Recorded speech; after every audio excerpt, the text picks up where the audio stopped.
धर्म अध्यात्म की नगरी में अब एक बार पुनः जिस तरह से श्रीमद् भागवत कथा 9 अप्रैल से 15 अप्रैल तक कह सकते हैं कि देवकी नंदन ठाकुर जी इसी परिसर में उपलब्ध होंगे और इसी परिसर में तैयारी सहयोगी को कहेंगे कि जरा दिखाएं कि किस तरह से स्टेट हैंगर से लेकर के तमाम तरह की जो तैयारियां हैं वो यहाँ प्रारंभ की गई हैं। साथ ही साथ जिस तरह से बड़े व्यवस्था, कितने लोग यहाँ पहुंचेंगे और कितने लोगों के बैठने की व्यवस्था? यहाँ पर अभी लोगों को 25 से 30 हजार लोगों को बैठने की व्यवस्था है और अनुमान तो प्रतिदिन संख्या ये बढ़ती जाएगी। जैसे 9 तारीख को जल भरी है, प्रातः काल सुबह 8 बजे से और संध्या 3:30 से 7 बजे तक कथा का आयोजन है। और प्रथम दिन तो कुछ कम उम्मीद है, लगभग 20-25 हजार, और प्रतिदिन कथा के बाद ये भीड़ की जो संख्या है लगातार बढ़ने का उम्मीद है। मुझे तो ऐसा लग रहा है कि तैयारी किस तरह से? तैयारी आप देख रहे हैं कि टेंट लग रहा है। ये जर्मन हैंगर यहाँ टेंट लगा हुआ है, ये इधर टेंट लग रहा है। साफ सफाई का व्यवस्था नगर परिषद के द्वारा, कूड़ा का व्यवस्था, फॉगिंग का व्यवस्था, पेयजल का व्यवस्था ये नगर परिषद के द्वारा भी हो रहा है। लगातार तैयारियां चल रही हैं और 1 से 2 दिन में ये तैयारियां पटल पे, धरातल पे आ जाएंगी और भव्य तरीके से ये कार्यक्रम। परिचय आपका? हमारा नाम दीपक सिंह, वार्ड पार्षद, नगर परिषद बक्सर। वार्ड पार्षद महोदय व्यवस्था में भी लगे हुए हैं। कह सकते हैं कि शासन सत्ता का खुमार और शासन सत्ता की ताकत के साथ धर्म अध्यात्म का प्रचार प्रसार जिस तरह से प्रारंभ किया गया है, अब बक्सर में भी उसका असर दिखने लगा है। तमाम तरह के अन्य लोग यहाँ पर हैं।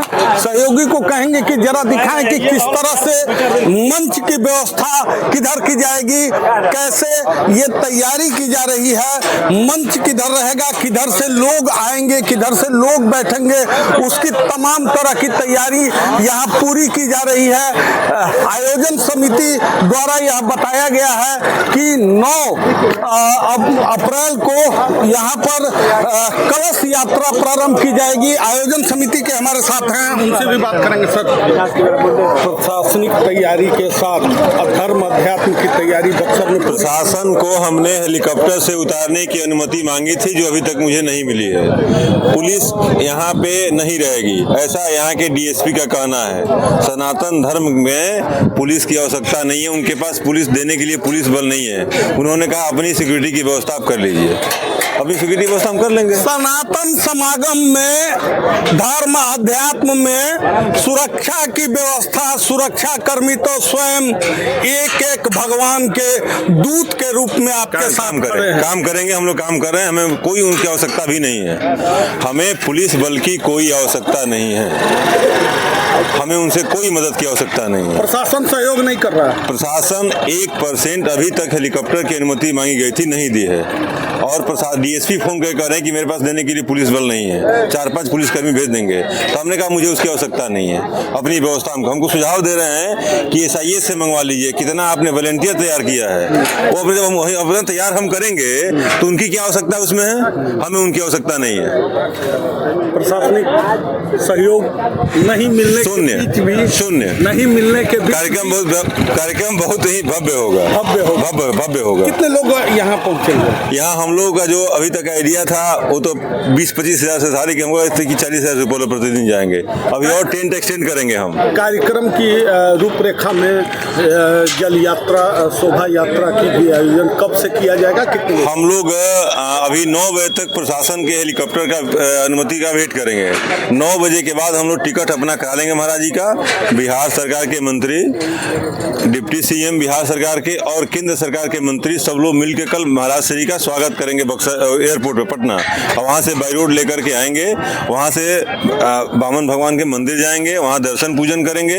उसके बाद हम लोग रामरेखा घाट में गंगा आरती करेंगे। उसके बाद महाराज जी विश्राम करेंगे। 9 अप्रैल को सुबह 8 बजे से हम लोग अपना कलश यात्रा की तैयारी में लगे हुए हैं। शोभा यात्रा की तैयारी, कलश यात्रा, शोभा यात्रा, क्योंकि पारायण का भी पाठ, श्रीमद् भागवत महापुराण के साथ साथ पारायण का भी पाठ यहाँ होना है। तो यह कलश यात्रा है, जलभरी जिसको कहा जाता है, शोभा यात्रा नहीं है। शोभा यात्रा सिर्फ भगवत कथा में निकाली जाती है। यहाँ विजय कुमार मिश्रा इस कार्यक्रम का आयोजक में ही, आयोजक समिति के लोग हैं और उनका साफ तौर पर कहना है कि कलश यात्रा भव्य पूजा अर्चना की व्यवस्था के साथ तमाम हमारे साथ हैं भारतीय जनता पार्टी के जिला अध्यक्ष महोदय। क्या चल रहा है बिहार में?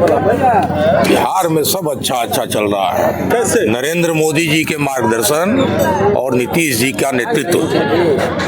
अब कैसे का मतलब आप एक लाइन में कहें, आज सुदूर गांव में भी हमारी बच्चियां साइकिल चला के 4-4 किलोमीटर पढ़ने जाती हैं। शाम में हमारी माताएं बहनें निकलती हैं। हमारे व्यवसायी समाज के लोग निर्भीक होकर व्यवसाय चला रहे हैं। इसी बिहार ने देखा है। सुशासन का राग और सुशासन की व्यवस्था समृद्ध है बिहार, ताकतवर है बिहार। बिहार की एक एक जनता सरकार के कार्यशैली पर कभी कोई सवाल नहीं उठा रही है। सवाल तो बड़ा है, सरकार ठीक ठाक चल रही है? एकदम चल रही है भाई। सनातन के समागम में स्थानीय बक्सर के प्रशासन का सीधा सीधी फरमान, क्या मानते हैं आप? क्या फरमान क्या है आप? फरमान हेलीकॉप्टर उतरने की व्यवस्था नहीं, सुरक्षा कर्मी की व्यवस्था नहीं, तो क्या माना जाए कि समागम और सनातन समाज को आगे बढ़ाने में प्रशासन उदासीन है? इस विषय पे मुझे नहीं पता है, अभी आपके माध्यम से मालूम हुआ। एक बार मैं पूछ लेता हूँ प्रशासन से कि क्या मामला है, विषय क्या है। आयोजन समिति के लोगों का कहना है कि हेलीकॉप्टर की परमिशन नहीं मिली अभी तक, सुरक्षा कर्मी यहाँ नहीं रहेंगे। मैंने कहा कि एक बार मैं पूछ लेता हूँ, क्योंकि मैं जितना जानता हूँ कि कोई भी आयोजन जहाँ भी हो वहाँ के स्थानीय प्रशासन की जिम्मेवारी होती है सुरक्षा देना और व्यवस्थित रूप से उस कार्यक्रम को करना। तो मामला क्या है मैं समझ लूंगा, उसके बाद ही मैं बोल पाऊंगा। भारतीय जनता पार्टी का पूरा फोर्स मैदान में उपस्थित। भारतीय जनता पार्टी का फोर्स इतने भर थोड़े है। हम 25, 30, 40, 50 लोग हैं। जहां कम वहां हम के साथ इस भाव में हम खड़े हैं इस कार्यक्रम में। जिन जरूरत पड़ेगी पूरी फोर्स भी उतर जाएगी। सनातन समाज का स्वाभाविक है। देखिए, बक्सर का तो मैं पहले दिन से कह रहा हूं कि अपना एक खुद का बहुत लंबा आध्यात्मिक इतिहास है और यहाँ की मिट्टी भी आध्यात्मिक ऊर्जा से भरी हुई है। कहने में तो छोटी मुंह बड़ी बात होगी, लेकिन मेरा अपना मानना है कि स्वामी जी आएंगे, स्वामी जी के उद्बोधन से हम ऊर्जान्वित होने वाले हैं। लेकिन बक्सर की मिट्टी में एक जो अलग ऊर्जा छिपी हुई है, मेरा पूरा विश्वास है कि यहाँ से जब स्वामी जी जाएंगे तो उनमें भी बक्सर की मिट्टी कुछ अलग ऊर्जा भरने वाली है, ऐसा मेरा मानना है। तो ये थे भारतीय जनता पार्टी के जिला अध्यक्ष महोदय। उनका साफ तौर पर कहना है कि ऊर्जा की धरती है बक्सर। युवा ब्रिगेड भारतीय जनता पार्टी युवा मोर्चा के जिला अध्यक्ष भी मोर्चा लिए हुए हैं इस मैदान में। मोर्चा जहाँ जहाँ सनातन धर्म का ध्वजा लहराएगा वहाँ वहाँ भारतीय जनता पार्टी का कार्यकर्ता आपको खड़ा मिलेगा, क्योंकि हम सनातन धर्म के प्रहरी हैं, सनातन धर्म के सेवक हैं, सनातन धर्म के रक्षक हैं। और पूज्य देवकी नंदन ठाकुर जी का जो आगमन हो रहा है, यह अभूतपूर्व आगमन हो रहा है। बक्सर विश्वामित्र की तपोभूमि है, अहिल्या उद्धार की भूमि है, तारका के वध की स्थली है, वीर बजरंगबली हनुमान का ननिहाल है। और जितने भी देवी देवता हैं सभी का ननिहाल इसलिए माना जाता है कि देवी और देवताओं के जो जनक है, जननी है, उनका धर्म क्षेत्र यही रहा है। तो इस धर्म क्षेत्र पर पूज्य देवकी नंदन ठाकुर जी के कार्यक्रम में शुरू से लेकर अंत तक कार्यक्रम को सुचारू रूप से चलाने के लिए भाजपा युवा मोर्चा पूरी मुस्तैदी के साथ खड़ा है। एक बात और बताइए कि कहीं राजनीतिक आयोजन भारतीय जनता पार्टी का तो नहीं ना है? नहीं, धीरे से बताइएगा। नहीं, धीरे से क्या बताना है। राजनीतिक आयोजन में आप बैनर देखिए, बैनर पे कहीं प्रोटोकॉल फोटो लगे हैं? बैनर पे आयोजक के फोटो और पूज्य देवकी नंदन ठाकुर जी का फोटो है। तो ये राजनीतिक आयोजन नहीं है। और धर्म की जब बात होती है तो लोगों को लगता है कि राजनीति हो रही है, ऐसा नहीं है। पूज्य ठाकुर जी के मुखार बिंद से अगर समाज में कुछ सकारात्मक संदेश जाता है तो वह उस कार्यक्रम में हम सभी एक साथ खड़े हैं और समाज में एक सकारात्मक सोच देने के लिए, एक सकारात्मक संदेश देने के लिए हम सभी खड़े हैं। मैं खड़ा हूँ, हमारे साथ सभी लोग खड़े हैं, समाज के प्रतिनिधि भी खड़े हैं, चाहे वह मुखिया हो, वार्ड पार्षद हो, प्रमुख हो, उप प्रमुख हो, ऐसे सब लोग एक साथ आज जुड़े। आज एक बड़ी बैठक हुई तैयारी समिति की और समाज के हर वर्ग रहेंगे और अभूतपूर्व आयोजन होगा विश्वामित्र की तपोभूमि भगवान वामन की अवतार स्थली पर। कितने लोग पहुंचेंगे? कितने संत महात्मा यहाँ आगमन हुआ? संत महात्माओं से, जो बक्सर के स्थानीय संत महात्मा, उनसे तो बात हुई है, सभी लोग उपस्थित रहेंगे। और ये जो देख रहे हैं पंडाल आप, ये पंडाल छोटा पड़ जाएगा, सुनामी आएगी। जो जिस तरह की सूचना हम लोगों को मिले, जिस तरह से लोग हमसे बात कर रहे हैं, हम लोगों से बात कर रहे हैं आयोजन समिति से, तो इस तरह से जो संख्या आने वाली है वह हतप्रभ कर देने वाली है। हमारा पंडाल छोटा पड़ रहा है।